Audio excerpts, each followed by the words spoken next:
Hello Macaulay. Welcome to our channel.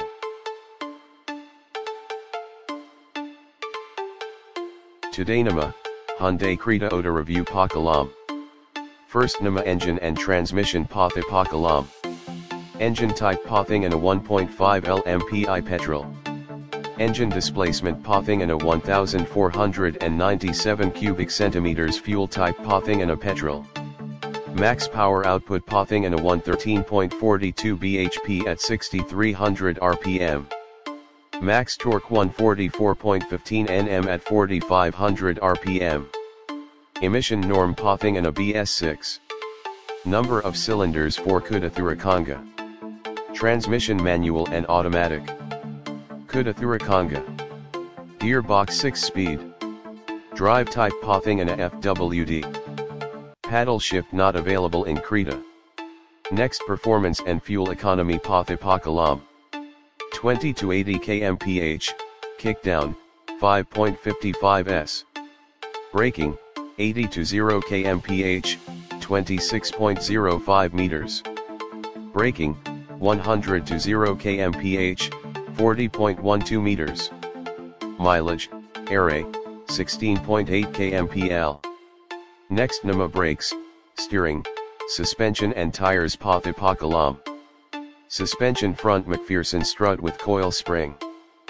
Suspension rear coupled torsion beam axle. Brakes front disc. Brakes rear drum. Steering type power. Tire size 205/65 R16. Wheel size R16. Tire type tubeless radial. Next interior dimensions Pathe Pakalam. Seating capacity 5. Doors 5. Boot space 433 liters. Fuel capacity 50 liters. Next variants and price tag Pathe Pakalam. Variant Pathingana around 9.99 rupees lakh. X variant Pathingana around 10.96 rupees lakh. S variant Pathingana around 12.19 rupees lakh. SX executive variant Pathingana around 13.18 rupees lakh. SX variant Pathingana around 13.96 rupees lakh. Next walk around view Pakalam.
Next, interior view Pakalam.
This is Vinu Chakravarti signing off. Thank you. Save trees, save motoring.